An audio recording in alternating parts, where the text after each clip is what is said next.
Terus orang sekarang tuh ada yang sok pinter. Sok pinternya depan saya lagi. Gitu loh. Saya kan nggak pakai peci, pakai kaos, jadi dia nggak nyangka kalau saya ini ustadzun. Ya, disangkanya saya tilmizun. Iya, jadi selama ini kita karena ngajinya sama kiai, nggak pakai hadis. Nah ini, ya, karena kita ngajinya ke kitab, jadi salah. Padahal hadis bilang kalau sudah kadung makan, dengar azan terusin. Bismillahirrahmanirrahim. Bismillahirrahmanirrahim. Assalamualaikum warahmatullahi wabarakatuh. Alhamdulillah wassalatu wassalamu ala Rasulillah. Allahumma sholli ala Muhammad wa ala ali Muhammad. Alhamdulillah kita bertemu kembali di channel Cahaya Hidayah. Nah, teman-teman semuanya, jadi di video kali ini saya akan menampilkan ada seorang ustadz ya. Jadi beliau itu mengatakan bahwa ada seorang ustadz yang suka bilang saat azan subuh masih boleh makan. Ya, nah jadi beliau mengatakan bahwa ada seorang ustadz yang membolehkan ketika subuh dikumandangkan azan itu masih boleh makan. Kemudian pemahaman seperti ini sangat berbahaya. Kurang lebih ustadz bilang seperti itu ya. Nah teman-teman semuanya, mari kita simak videonya. Sekarang ini banyak orang ngaji hadis tuh nggak pakai guru.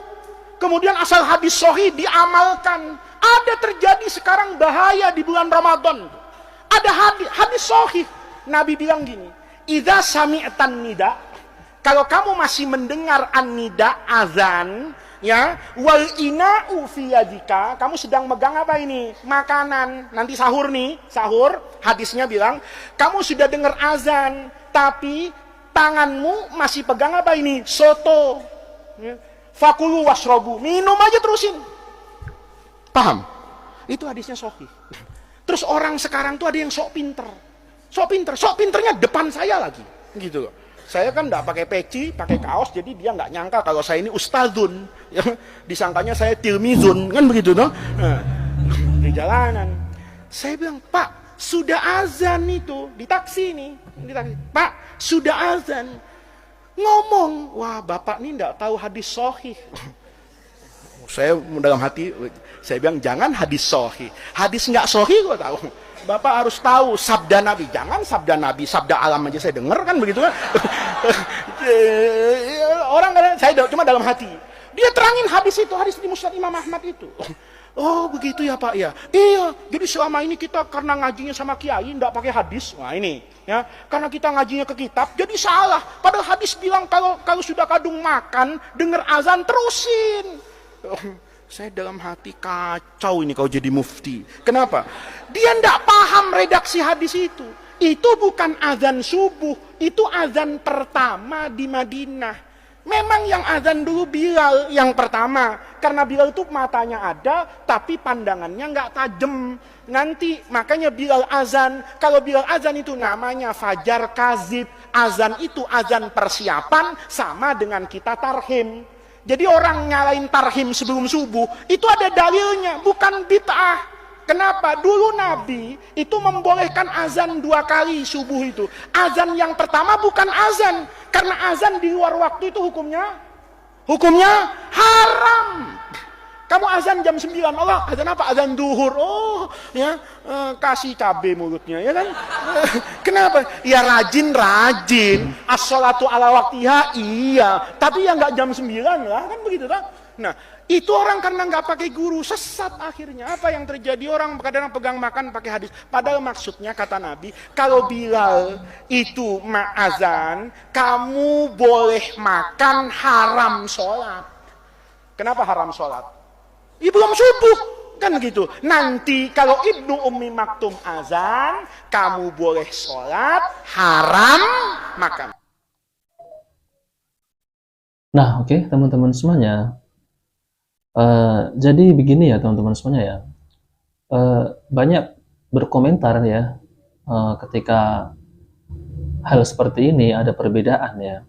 Itu selalu menyudutkan, wah ini pasti Wahabi. Nah, jadi saya menampilkan video ini saya akan meluruskan ya, yaitu bagaimana Salafi ini mempelajari hadis ini, apakah benar ya Salafi ini membolehkan makan ketika azan subuh berkumandang. Nah, ini tujuan saya ya teman-teman ya. Jadi saya nggak bermaksud untuk menyudutkan Ustadz ini ya. Akan tetapi ini tidak sedikit, bahkan banyak yang salah memahami perkataan Ustadz-Ustadz Salafi tentang masalah ini ya. Semestinya ini ada perbedaan pendapat di antara para ulama. Akan tetapi jumhur ulama itu kalau sudah subuh maka tidak boleh makan. Nah, teman-teman semuanya, maka dari itu saya akan menampilkan penjelasan dari perwakilan Ustadz Salafi, sebagaimana Ustadz Dr. Firanda akan menjelaskan tentang masalah terkait ini ya, terkait masalah ini, yaitu batas waktu sahur itu sampai kapan. Nah, teman-teman semuanya, mari kita simak penjelasan dari Ustadz Dr. Firanda Adirja MA Hafidhullah Ta'ala. Sampai kapan waktu terakhir sahur? Waktu terakhir sahur sampai adzan subuh. Kalau adzan subuh sudah dikumandangkan, maka harus berhenti. Harus berhenti. Ini pendapat jumhur ulama. Kenapa? Karena itu limit batasan yang Allah berikan. Kata Allah Subhanahu wa taala dalam Al-Qur'an, "Fal ana bashiruhunna wabtagu ma kataballahu lakum wa kulu washrabu hatta yatabayyana lakumul khaytul abyadu minal khaytil aswadi minal fajr thumma atimus siyama ilal lail." Kata Allah, sekarang di malam hari silakan gauli istri-istri kalian. Makanlah dan minumlah kalian sampai terbit fajar, sampai jelas benang putih dari benang hitam, maksudnya sampai terbit fajar. Setelah terbit fajar, summa atimus siyama ilal lail, sempurnakan puasa kalian sampai malam hari. Ini dalil tegas dari Al-Qur'an bahwasanya batasan kita bersahur adalah sampai terbit fajar. Sebelum terbit fajar kita boleh makan, boleh minum, boleh berhubungan dengan istri. Makanya Nabi SAW bersabda, "Inna Bilalan yu'adzinu bil-lail, fakulu washrabu hatta yu'adzina Ibnu Ummi Maktum." Kata Nabi SAW, sungguhnya Bilal mengumandangkan adzan di malam hari, adzan pertama. Makanlah dan minumlah kalian sampai kalian mendengar adzan kedua, yaitu adzannya Ibnu Ummi Maktum. Oleh karenanya, yang tersebar di masyarakat adanya imsak, pengumuman 10 menit sebelum adzan. Itu bukan berarti larangan, tapi kalau ada pengumuman imsak, berarti berhati-hati karena 10 menit lagi sudah azan. Masih boleh makan, masih boleh minum, masih boleh berhubungan dengan istri, masih boleh. Ya, 10 menit lumayan ya, bisa 1 piring, bisa 2 piring. 10 menit cukup lama. Kalau ente bangun terlambat 10 menit lumayan bisa makan dan minum ya. Jadi selama belum azan masih boleh makan dan minum, masih boleh berhubungan dengan istri. Tetapi kalau sudah adzan harus berhenti. Harus berhenti. Taib, sebagian ulama membolehkan jika seorang dikumandangkan adzan dia boleh minum. Berdasarkan hadis, "Idza sami'a ahadukumun nida wal ina'u fi yadihi fala yadha'u hatta yaqdiya hajatahu."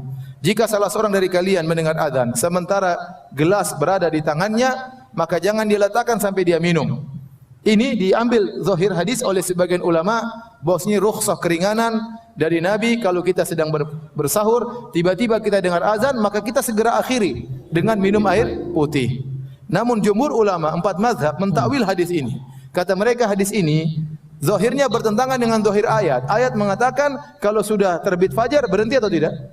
Berhenti, enggak boleh. Dan ini yang difatwakan oleh para ulama Lajnah Daimah dan yang lainnya, bahwasanya hadis tersebut dibawakan kepada jika seorang ragu atau muadzin diadzan sebelum waktunya atau dibawakan kepada makna-makna yang lain. Mereka berusaha mentawil. Artinya 4 mazhab berusaha berpegang dengan zahir ayat. Kalau sudah adzan tidak boleh makan dan minum. Dan saya lebih condong pada pendapat 4 mazhab.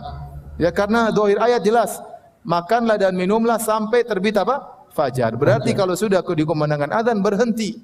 Berhenti. Kalau antum mengambil rukhsah pendapat sebagian ulama, ya cukup minum, jangan lebih daripada itu. Jangan sudah adzan santai banget ya. Mami tolong keluarkan sambelnya, kerupuknya mami ya. Ya. Sambalnya kerupuk makan santai. Papi sudah adzan. Oh, papi udzur santai. Enggak boleh kalau sudah adzan selesai. Jangan macam-macam, jangan main-main, jangan sampai puasa Anda tidak bernilai di sisi Allah Subhanahu wa taala. Saya pernah diceritakan di sebagian tempat, sebagian pondok ada ustaz sama murid-muridnya, mereka mungkin sholat malam bareng, kemudian mereka sahur bareng. Sudah dikumandangkan adzan di sekeliling masjid, akhirnya muridnya mau mengumandangkan adzan, kata ustaznya, sebentar, saya lagi makan. Jangan dulu adzan. Subhanallah, enggak boleh ente ngatur adzan ya. Kenyang dulu baru adzan. Kalau sudah waktunya adzan harus apa? Harus adzan, harus berhenti. Barang siapa terlambat bangun, ya sudah dia bersabar, itu ujian baginya. Jangan dia nekat, sudah adzan kemudian dia minum, sebagian ulama berkata batal. Sebagian ulama berkata itu batal. Nah, teman-teman semuanya, kita sudah mendengarkan penjelasan dari Ustadz Dr. Firanda Andirja MA Hafizullah Ta'ala, yaitu terkait tentang permasalahan batas waktu sahur, apakah azan subuh itu boleh makan ataupun tidak boleh makan. Jadi penjelasan beliau ini ringkas, padat, dan jelas ya. Jadi beliau mengambil dari Al-Quran ya, kemudian dan dari hadis ya. Akan tetapi kalau dalam Al-Quran itu batas waktu ketika azan berkumandang stop, terus tidak boleh makan dan minum, apalagi mengganggu istri ya. Nah, tapi di dalam hadis itu masih dibolehkan. Akan tetapi hadis ini bertentangan dengan ayat Al-Quran. Maka dari itu para ulama berpendapat, jumhur ulama, maka batas waktu sahur itu sampai azan berkumandang, terus tidak boleh makan dan minum. Nah, teman-teman semuanya, saya akan bacakan ya, yaitu tentang hukum makan sahur ketika azan subuh. Dalam Al-Majmu' Imam Nawawi rahimahullah menyebutkan, kami katakan bahwa jika fajar terbit sedangkan makanan masih ada di mulut, maka hendaklah dimuntahkan dan ia boleh teruskan puasanya. Jika ia tetap menelannya padahal ia yakin telah masuk fajar, ya, maka batallah puasanya. Permasalahan ini sama sekali tidak ada perselisihan pendapat di antara para ulama. Adapun ya hadis yaitu yang berbunyi, jika salah seorang di antara kalian mendengar azan sedangkan sendok terakhir masih ada di tangannya, maka janganlah dia meletakkan sendok tersebut hingga dia menunaikan hajatnya hingga selesai. Hadis riwayat Abu Dawud nomor 2350. Syekh Albani mengatakan hadis ini hasan sahih. Yang dimaksud azan di sini adalah azannya Bilal, yaitu azan sebelum masuk subuh. Dalam hadis disebutkan, yang artinya sungguh Bilal mengumandangkan azan di malam hari, tetaplah kalian makan dan minum sampai Ibnu Ummi Maktum mengumandangkan azan. Hadis riwayat Bukhari dan Muslim. Dalam kitab sahih terdapat beberapa hadis lainnya yang semakna. Kemudian ya teman-teman semuanya, kapan berhenti makan dan minum saat sahur ya? Wajib berhenti makan dan minum ketika terbit fajar, yaitu subuh ya, sebagaimana ditegaskan dalam ayat yang artinya, dan makan minumlah hingga terang bagimu benang putih dan benang hitam, yaitu fajar. Kemudian sempurnakanlah puasa itu sampai datang malam. Surat Al-Baqarah ayat 187. Nah, ini ada kesimpulannya ya teman-teman semuanya. Yang aman sudah berhenti makan sahur ketika azan subuh walau azannya dari hasil hisab. Syekh Muhammad Saleh Al-Munajjid Hafizullah mengatakan, tidak diragukan lagi bahwa kebanyakan muazin saat ini berpegang pada jadwal-jadwal salat yang ada, tanpa melihat terbitnya fajar secara langsung. Jika demikian, maka ini tidaklah dianggap sebagai terbit fajar yang yakin. Jika makan saat dikumandangkan azan semacam ini, puasanya tetap sah, karena ketika itu terbit fajar masih sangkaan. Ya, bukan yakin, namun lebih hati-hatinya sudah berhenti makan ketika itu. Nah, Fatwa Al-Islam Soal wa Jawab nomor 66202. Nah, teman-teman semuanya, saya lebih condong ya, yaitu pendapat dari Ustadz Dr. Firanda Andirja MA Hafizullah Ta'ala, yaitu jumhur ulama bahwa mengatakan batas waktu sahur ya itu adalah ketika azan. dah saya ikut itu aja ya. Jadi ketika azan subuh berkumandang, nah stop, dah saatnya berpuasa. Nah masalah ini ya saya sarankan ya buat teman-teman semuanya yang berkomentar itu harus hati-hati ya. Karena orang yang berkomentar ini ya, kemudian ada bilang misal ustadz yang seperti yang video pertama tadi ya, katanya memahami hadis ini gagal paham ya.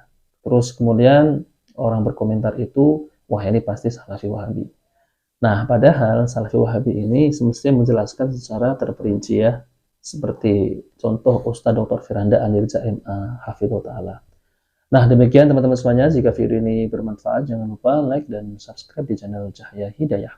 Wabillahi taufiq wal hidayah. Wassalamualaikum warahmatullahi wabarakatuh.